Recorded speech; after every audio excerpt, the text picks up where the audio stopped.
Hey there, we are on Brunch with Brian this morning, and on Fridays we usually do formal dining room Friday. Not always, but usually.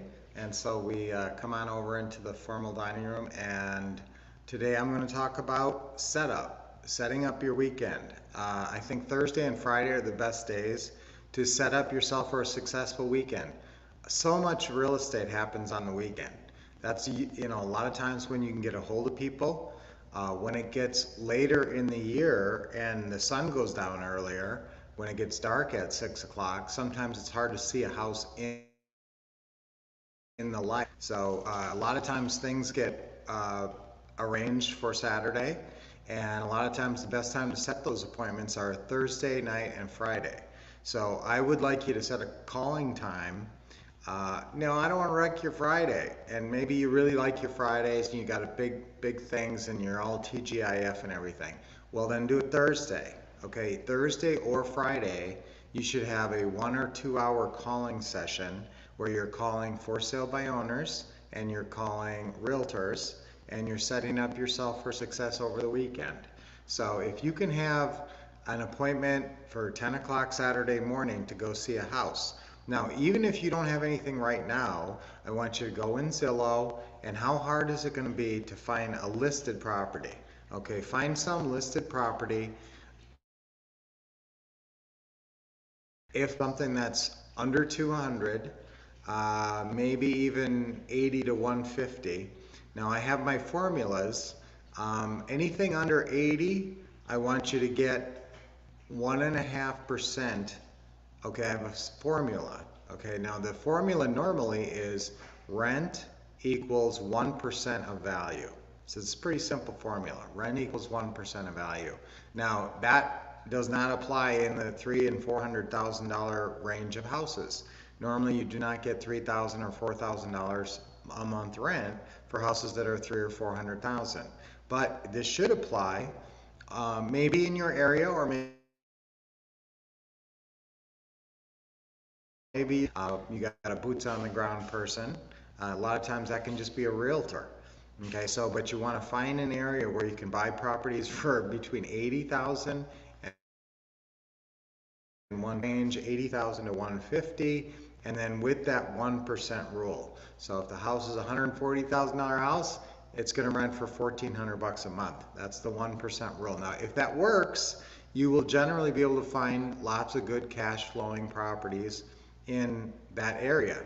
Okay, now the price range between 50 and 80 or even less, it's dangerous to get under 50 sometimes. Depends on your area. It's possible you could find a decent house for under 50, or so if you're doing a flip or you're looking for a wholesale property, maybe that under 50 range is okay. But for buy and holds, usually you don't want to get into the real low stuff because the quality of your tenants goes down.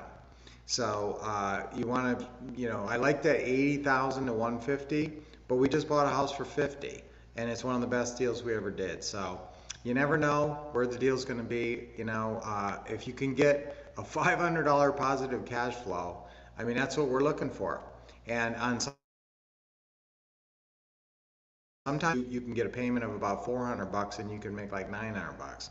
Sometimes in the right area, you can get a payment on that of $400 or $500, and you might even get like $1,100 or $1,200 on a house like that. That's pretty rare. You're going to have to find just the right area to do that. But there's some areas that have very considerable rents. So this is the 1% rule. But in the $50,000 to $80,000 range, I want you shooting for the 1.5% rule. Okay, so that means if it's 1.5 of that, which is what, $900 a month. Okay, so $50,000 house, I want to get $750 a month. Now on this $50,000 house we just bought, we've got someone in there who's paying us $900 a month already, and they're Section 8. I'm okay, people don't like Section 8 sometimes. Certainly a Section 8 is not generally going to be a lease purchase tenant buyer. So when we buy a house with a renter in it, the first question we ask the renter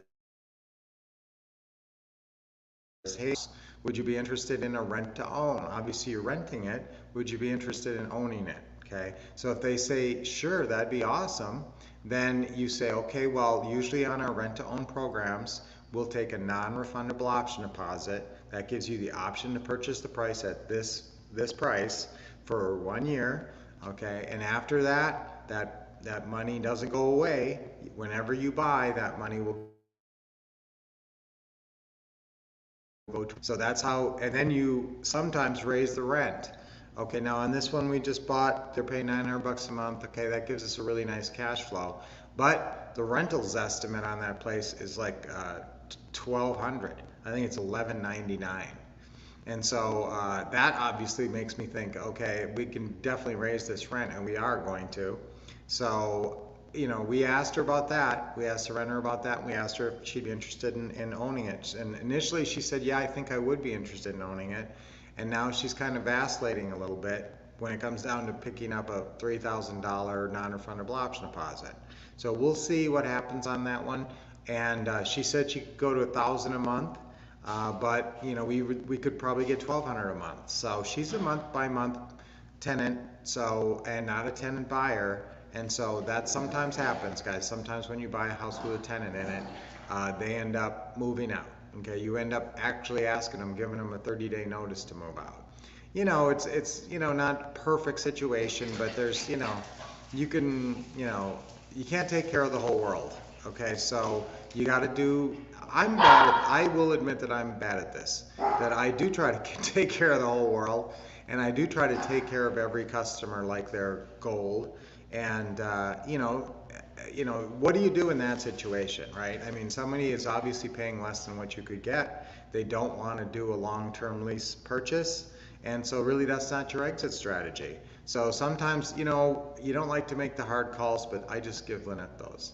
So Lynette is usually the one making those calls. I don't know. I'm a softie on this stuff. And you know what? If there's one of you that's a little bit tougher, that's the one that should deal with the tenant buyers and the renters. You know, the sellers, you know, you're fine, but the tenant buyers and renters are, you know, sometimes you got to make a tough decision with them. Okay, so great to see you guys, Robert. You guys chime in. All of you guys who are on, you should give me some comments once in a while so I can say hi to you.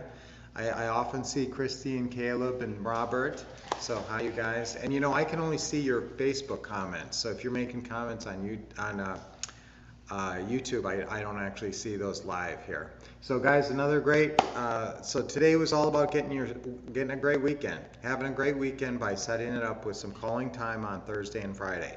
Now remember, stick to the #1 script, and I'm just going through revising all the scripts again. So the #1 script you want to be sticking to is the seller financing closing call script. It's about 2.5 pages long. Find it in your what to say system, and that is the primary script. The opening call script you'll use is either the FSBO call script or the seller incoming call script or the landlord opening call script. So those are all your opening call scripts. But into that seller financing closing call script. All right, so I set myself up for a great weekend. Okay, that's our affirmation for today. I set myself up for a great weekend. Okay, ready? 1, 2, 3. I set myself up for a great weekend. I set myself up for a great weekend. I set myself up for a great weekend. Yes. So we always say our affirmation 3 times. Okay, and now we like to do our deep breathing. So deep breath in. That always makes you feel extra good in the morning.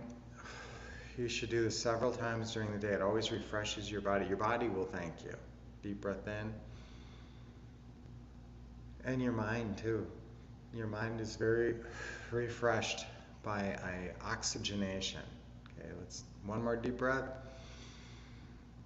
Oxygenate that body, that blood and that mind and that brain. And then when you blow it out, let all that tension and negativity out. All right, so we're gonna have a great weekend. We're gonna get out there and see properties. Minimum assignment is go on Zillow today and find some house you can go look at, and whether it's a listed property or a FSBO.